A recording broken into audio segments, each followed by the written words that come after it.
Okay, today I have a special guest, someone that's going to walk us through big stories in the news, also things that have happened in the past.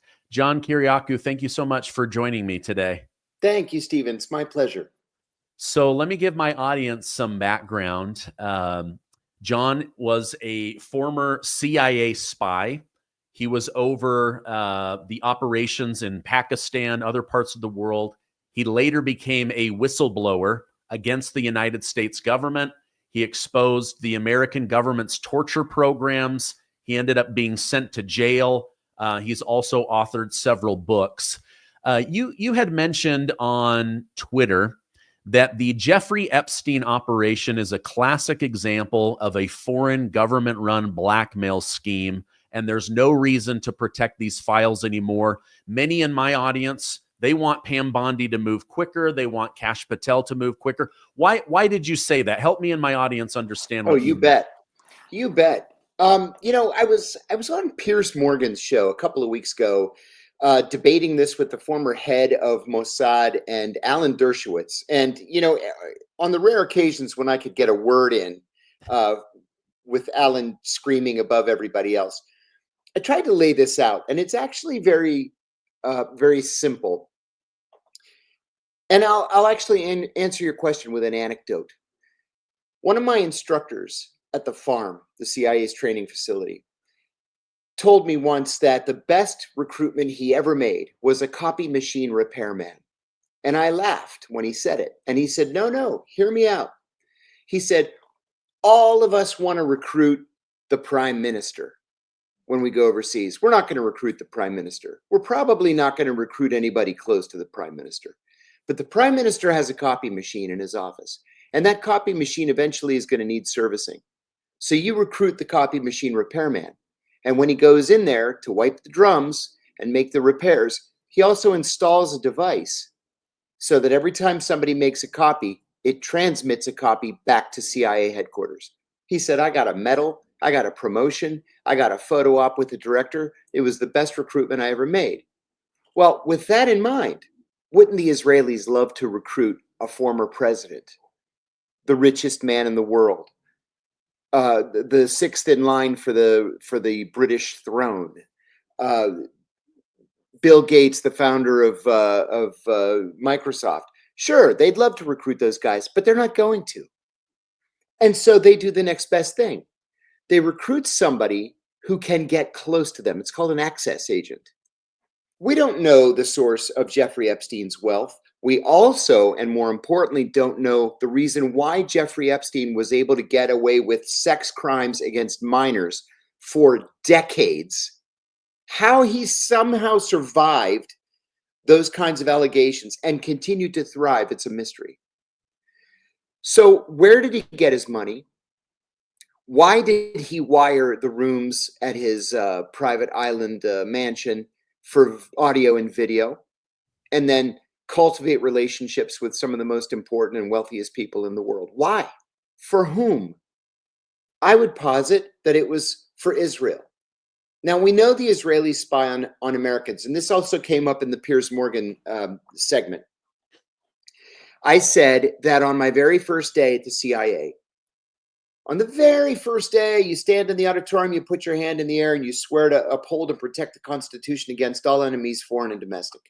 And then there's a parade of senior officers coming. The director welcomes you to the CIA. The head of HR comes and talks about the promotion system. The head of security came to talk about counterintelligence. For example, he said, the nearest restaurant to CIA headquarters is a steakhouse right down the street. Don't ever go there, because the Russians think we all go there. And so the place is all KGB all the time, right?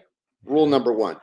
Rule number two, he said, don't trust anybody. For example, he said in the Israeli embassy here in Washington, there is a declared Mossad officer and a declared Shin Bet officer. Now, when I say declared, I mean the Israeli government has come to us and has said, this is a Mossad officer, this is a Shin Bet officer, and they're here to work with you, okay? But the FBI has identified 187 undeclared Israeli intelligence officers. spread all across America, stealing defense secrets from our defense contractors. In addition to that, the Israeli Mossad recruited Jonathan Pollard in the 1980s. He spied for the Israeli government, sending them top secret documents, US military documents, which the Israelis then traded to the Soviet Union in exchange for Russian Jews. Jonathan Pollard was found guilty of espionage and sentenced to 30 years in prison. He did every day of it. So I said, of course it would stand to reason that Jeffrey Epstein would be an Israeli access agent. No, the head of Mossad says, we don't spy on Americans. I said, clearly you spy on Americans. Not since Pollard. I said, Pollard was caught in 1985. In 1990, the head of CIA security said that there were 187 Israeli spies all around the United States. And he laughed. He just laughed like, well, them. Yeah. Oh, them. Yeah, well, I forgot about them. And then Dershowitz said the most absurd thing. He said, I was Jeffrey Epstein's attorney, and he never said to me that he was working for the Israelis. And I said, oh, there's a surprise. An Israeli spy doesn't confess that he's an Israeli spy. And then Dershowitz said, if I had told the government he was an Israeli spy, I could have gotten him a better deal. And I said, how do you figure that? That would have been a confession to espionage.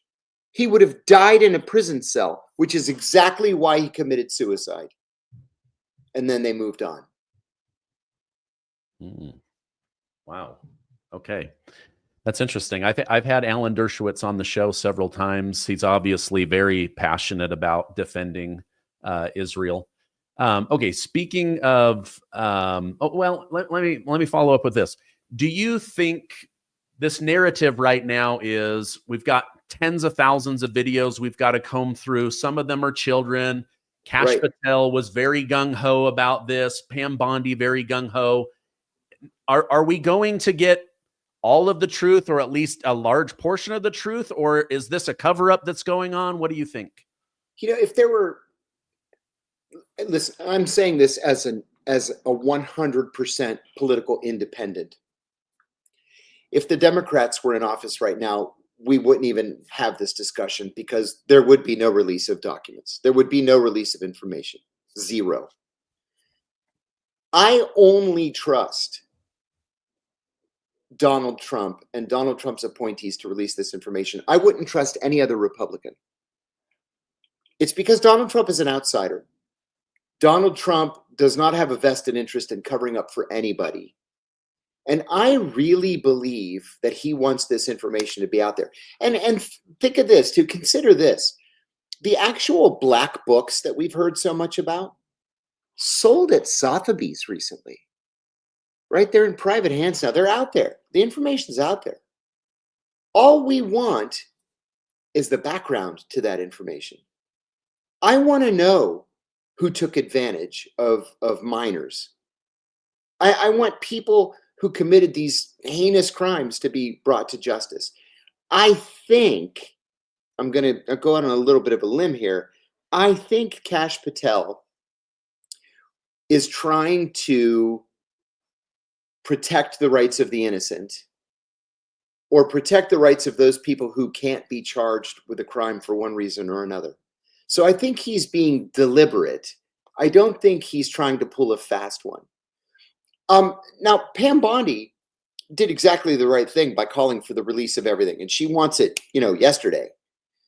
But at the same time, she's not the one who's overseeing the files, the going through of the files page by page by page, or frame by frame. So her heart's in the right place, but I think we need to give Kash Patel the benefit of the doubt and let his people get through this mountain of evidence before we start pointing fingers. I'll be the first one to point the finger if it doesn't happen, but I'm willing to cut him a break.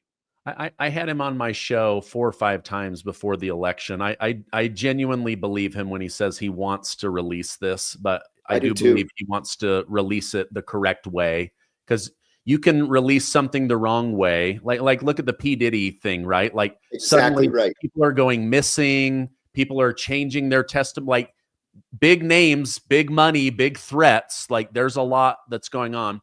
It's interesting, John, that you mentioned trusting Trump, that he can't be bought. He did a press conference recently with RFK Jr., and he said, listen, I know this is going to get me in trouble, but governors are bought off by big pharma, senators, members of Congress, mayors. They're the biggest lobby in Washington, D.C., which is why I have to break them. And he's like, Yeah. I'm going after them. And they gave him millions of dollars. He got elected, and now he's saying, I don't care. I have to do the right thing. When he said that, I was like, yes, this is what I voted for. I want someone that will break up these big lobbies and these people that have a hold over our life. Did you see that? The US dollar is under siege, and Biden's policies have caused irreparable damage, slashing its buying power by up to 30%. Inflation is down, but everything is still expensive. Meanwhile, President Trump is fighting to restore America's economic strength and protect the petrodollar. History tells us the dollar's value has plummeted while gold and silver have soared. If you're betting on the future, 10 or 20 years from now, gold and silver are the clear winner. Don't let your wealth be eroded. Colonial Metals Group's experts can help guide you. Whether you're starting fresh or managing an existing IRA or your family's fortune. Now, their professionalism can help you understand why gold and silver are so powerful. I want you to act now by giving them a call at 800-807-2143 for a special offer. Get a free safe and up to $7,500 in free silver. But best of all, I want you to get peace of mind. Go to colonialmetalsgroup.com/Stephen-Gardner or snap the QR code in the bottom left-hand corner. You guys, I believe in gold and silver. You should have some in your portfolio. Oh my God, yes. And let me tell you something about my own experience. From 2009 to 2011, I was the senior investigator on the Senate Foreign Relations Committee. And this was a job that should have been the job of a lifetime. And it wasn't, because I wasn't allowed to investigate anything.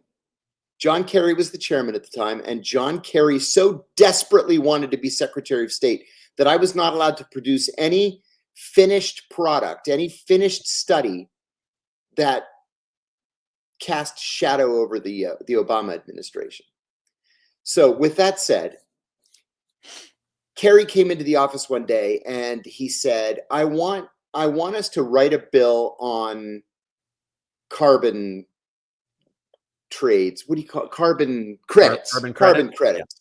Yeah, he was the number 2 on the Finance Committee. He was chairman of the Foreign Relations Committee. This is not a Foreign Relations Committee issue, but he doesn't call the shots on finance, or didn't. So he said, we got to write this carbon credits bill.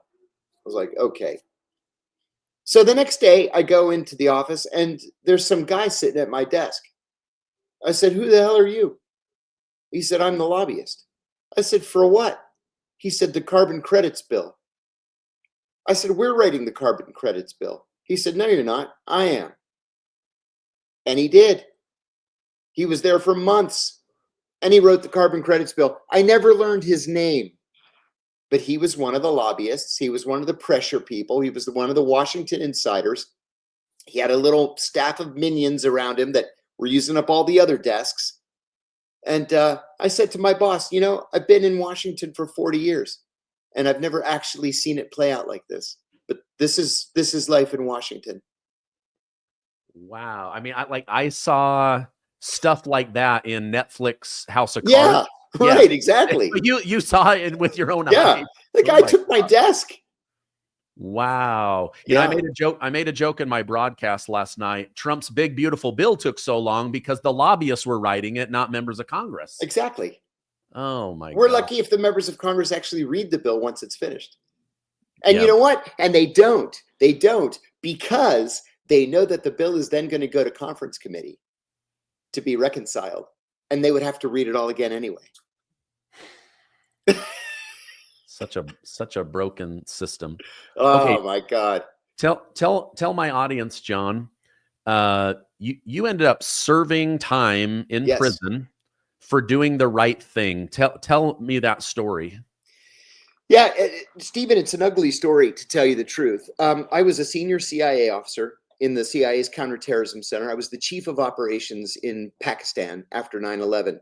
And in that position, I led a series of raids in March of 2002 that resulted in the capture of Abu Zubaydah, who we believed at the time was the number 3 in Al-Qaeda, as well as many dozens, I'm not allowed to say the number still, but many dozens of other Al-Qaeda fighters. Abu Zubaydah was the first high-value target that we had captured in the war on terror. We had killed Mohammed Atef. He was Al-Qaeda's head of military operations, it was called. But Abu Zubaydah was the first capture. And at headquarters, they were convinced that Abu Zubaydah had information on impending attacks. Bin Laden had said that they were planning another attack that would dwarf 9/11. And so we were genuinely worried that, such an attack was on its way. So I got back to headquarters in May of 2002, and I was asked by a senior officer if I wanted to be, his words, trained in the use of enhanced interrogation techniques. He explained it to me. I said, that is a torture program, and torture is illegal. No, it's not, he said. The president approved it, and the Justice Department said we could do it. I said, I have an ethical problem with this, and I think it's illegal. I'm not going to do it. I was the only one of 14 people who refused the training. Now, I got promoted on the strength of the Abu Zubaydah capture. So I became the executive assistant to the CIA's deputy director. And in that position, I saw literally everything in the world that the CIA was doing. And so the cables began coming back from the secret site, documenting the torture of Abu Zubaydah. And at the same time, people who were there on site are writing cables saying, whoa, this is not what I signed up for. I quit, or I want to come back home, or I'm a doctor and I took a Hippocratic oath to do no harm, and you want me to revive him just so he could be tortured more. I'm not doing that. So I was like, okay, I'm not the only person who thinks this is nuts. But I kept silent, thinking somebody would say something. Nobody did. And finally, in December of 2007, I said something in a nationally televised interview on ABC News. I said that the CIA was torturing its prisoners. I said that torture was official U.S. government policy. And I said that the policy had been personally approved by the president. As you might imagine, the CIA then filed what's called a crimes report against me with the Justice Department, saying that I had revealed top secret information. So the FBI investigated me from December of 2007 to December of 2008. And they determined in 2008 that I had not committed a crime. They closed the case, and they sent my attorneys something called a declination letter, declining to prosecute me. My wife and I went out to dinner that night to celebrate. 3 weeks later, the heavens open, and Saint Barack Obama comes down to earth to become president. And he names John Brennan, an old nemesis of mine, to be the Deputy National Security Advisor for counterterrorism. John and I always disliked each other. I thought he was in over his head intellectually, to tell you the honest to God's truth. I had no idea that John Brennan asked the Justice Department to secretly reopen the case against me. And so for the next 3 years, my phones were tapped, my emails were intercepted, and teams of FBI agents followed me everywhere. You should have seen some of these 302 reports. Subject and his family went to church. They remained in church for an hour and 15 minutes. They then drove home. It's like, seriously? They spent $6 million over the course of 3.5 years following me.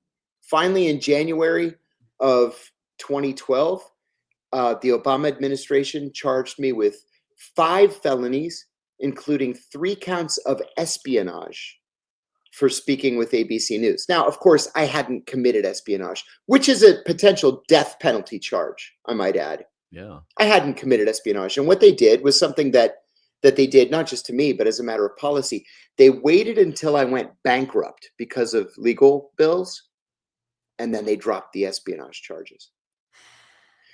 So in the end, I took a plea to a lesser charge. I had actually declined their offer. And I said, no, I want to go to trial. And my lawyers came to my house 7 o'clock in the morning. It was make or break day. And one of them said very pointedly, he said, you know what your problem is? Your problem is you think this is about justice. And it's not about justice. It's about mitigating damage. Take the deal. And then one of the others said, this could be a blip in your life, or it could be the defining event of your life. Make it the blip. And so I took the deal. You know, there's this old joke too, that half the people in prisons are innocent. Well, you know what? Newsflash, they are. But they took a deal because the alternative was rolling the dice when you know that according to ProPublica, the federal government wins 98.2% of its cases. Who wants to take those chances? I know a lot of people involved in January 6th that I've interviewed. Oh, They said the same thing. There it is. The pressure was so great. We were on the verge of bankruptcy. I just finally rolled over and let the government, crush me. So they know that eventually you just aren't going to be able to take it anymore. You know, when Aaron Schwartz committed suicide, he committed suicide right after being charged with multiple felonies related to cutting and pasting an internet link. And the Obama people came down on him. He killed himself. And a reporter for CNN called me and said, are you surprised that Aaron Schwartz committed suicide? And I said, no, I'm surprised that more people don't commit suicide. Because the Justice Department, especially under Democrats, it's this system of lawfare that they use. What they like to do, there are two things. One is venue shopping. So they will seek to charge you in the federal district where they are most likely to get a conviction and you are most likely to get the severest sentence. And the other thing is called charge stacking, where they'll charge you with 10, 20 felonies. They'll wait until you go bankrupt, and then they'll come back and say, okay, take a guilty plea to one, and we'll dismiss all the other charges. What are you going to do? I said to my lawyers that day, I said, if I turn down this deal for 23 months and I go to trial and I'm convicted, what am I realistically looking at? And they said, realistically, 12 to 18 years. I had 5 kids at home. So I made it the blip. Wow. Whew. Yeah. How, I hope this isn't too personal. How did you survive prison? I can't. You know, it's funny. I wrote a book called Doing Time Like a Spy, How the CIA Taught Me to Survive and Thrive in Prison, which much to my shock won 2 literary awards. But I decided, well, see, this is another Obama thing. At my sentencing, my attorneys asked the judge to send me to a minimum security work camp. Okay, no bars on the windows. They don't lock the door. You work in town. You're free to come and go as you please. You're just on your honor not to abscond. And the Justice Department said, yeah, we don't have any objection. So she sentenced me to a minimum security work camp. Well, I got to prison, and they said, not according to our paperwork, you're not in any minimum security. And they put me in the actual prison. So it took me 5 days before I got access to a phone. I called my lawyers. I said, hey, they put me in the actual prison with the pedophiles and the mafia dons and the drug kingpins. What do I do? And my lead attorney said, oh my God. He said, well, we could file a motion, but it'll be 2 years before we get a hearing and you'll be home by then. I'm sorry, buddy, you're going to have to tough it out. Oh my gosh. And so I told myself, you're trained for this. You've been in far worse places than this. You can do it.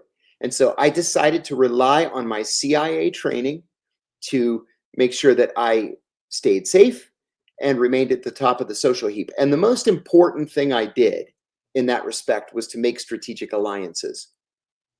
And I'll tell you, the Italians adopted me right after I got there. And I mean Italians named Gambino, Lucchese, Bonanno. You get the idea. I'm still in touch with them. I talked to one of them yesterday. He called me yesterday to say hello. You know, to a lesser extent, I made sure that I was good with the Aryans.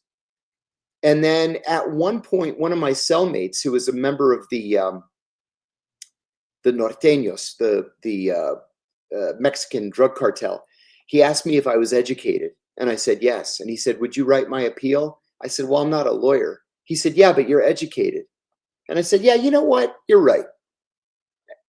How hard could it be to write an appeal?" I said, "Let me see your paperwork and I'll come up with something." So I wrote an appeal. He was guilty. The appeal was denied, but I didn't charge him anything. And so he told all the other Mexicans that I was an honest person. And so I didn't have any problem with the Mexicans. But to tell you the truth, as soon as word got around that I was with the Italians, I didn't have 5 seconds of trouble. Nothing. Wow. Ooh, gosh, I can't imagine. You sleep with one eye open. I'll say that. Yeah, I bet there's a reason that is a popular a popular saying.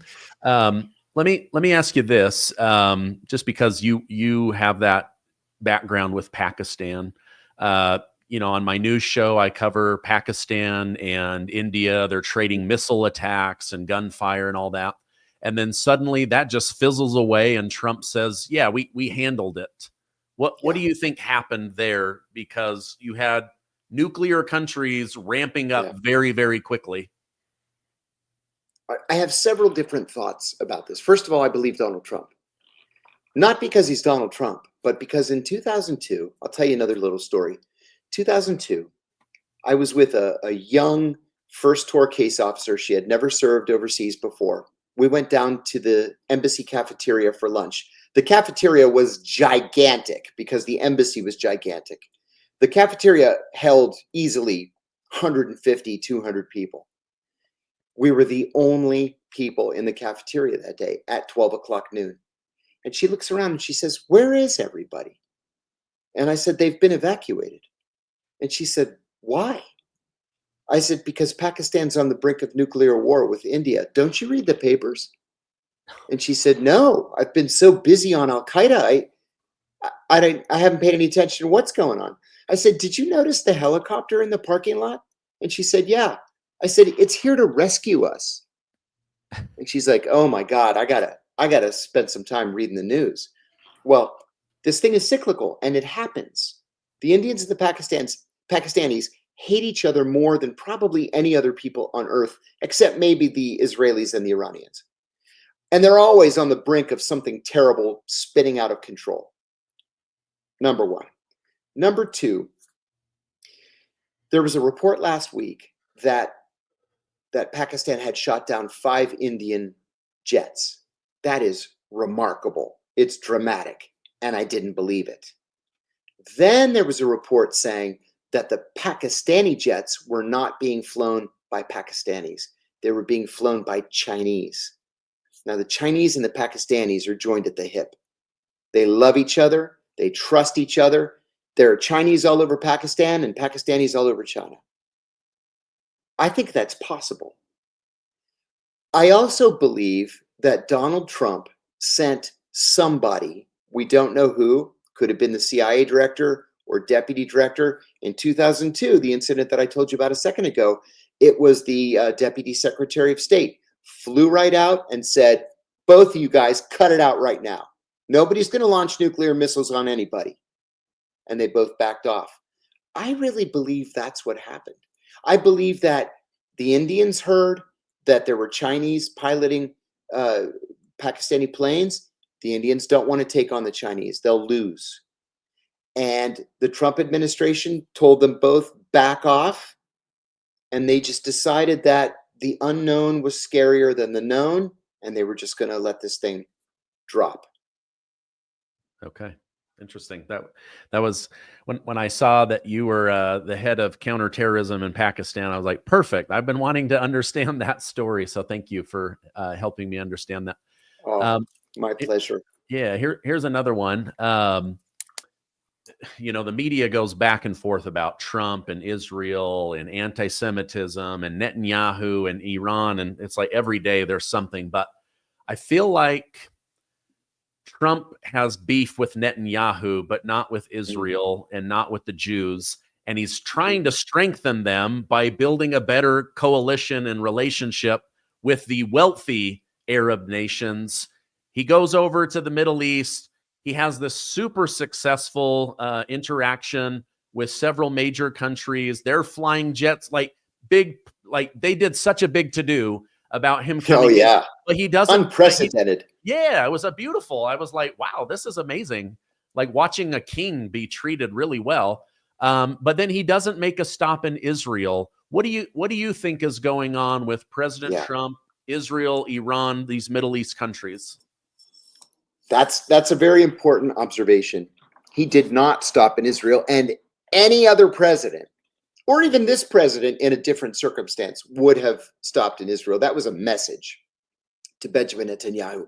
This is a very complicated issue. First, let me say that my first 3 tours in the CIA were in Kuwait, Saudi Arabia, and Bahrain. So I know the region very, very well. Spent the happiest years of my life there.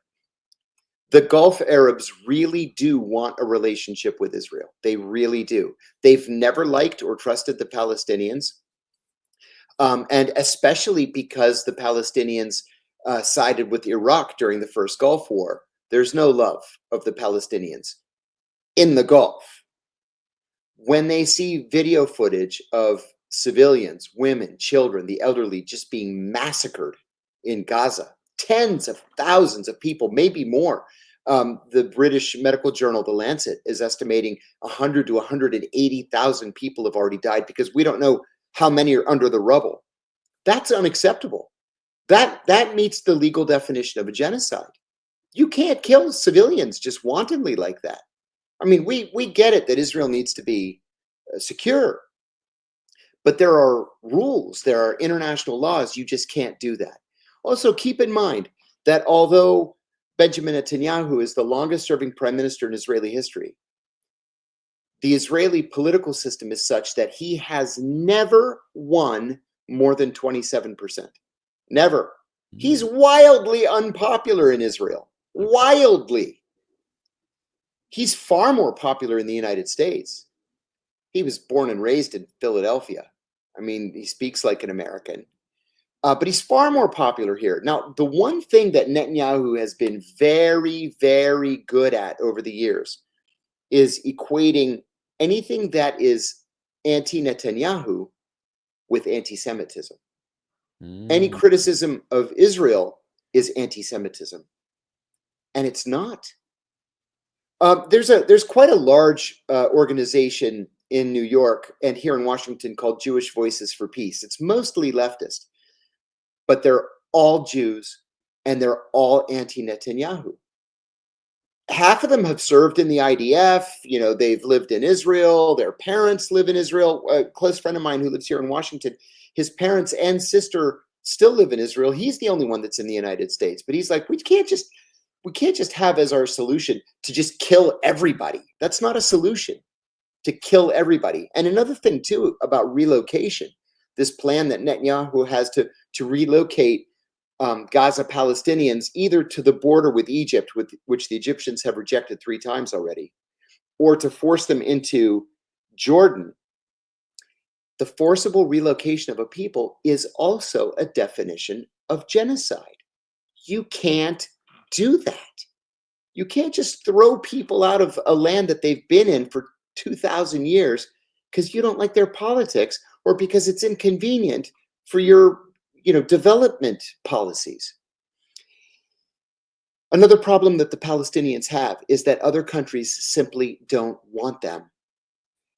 Fully 50% of the population of Jordan is Palestinian. And we know that because if you are a Jordanian born in Jordan, you have a green passport. If you are a Palestinian, a descendant of a Palestinian refugee from 1948, you have a black passport.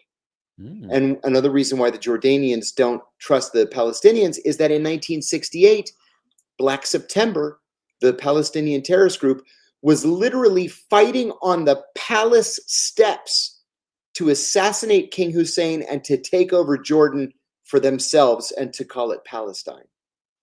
Wow. So the Egyptians say, look, we have enough people already. We don't want any Palestinians. The Jordanians say, we have more than enough Palestinians. The Gulf Arabs don't like the Palestinians. They prefer Pakistanis, Indians, Filipinos, Bangladeshis, even Syrians. The Palestinians just have nowhere else to go. The Israelis are going to have to come to some sort of an agreement. You know, when I was serving in Saudi Arabia in 1991, the Saudis came to us. Who was the Secretary of State at the time? It was like Larry Eagleburger or somebody. It was George H.W. Bush was the president. Oh, no, it was James Baker. It was right before Baker left. And the Saudis came to us and said, we would be willing to initiate talks with the Israelis. This is huge, right? 1991. We would be willing to initiate talks with the Israelis if they allow us to build a port, an airport, and an electrical grid for Gaza. And the Israelis said, absolutely not. Not ever. And it just died. It just didn't go any farther than that. Okay. Yeah, I know it's complex and it's a story I hate covering on my channel, but it's terrible.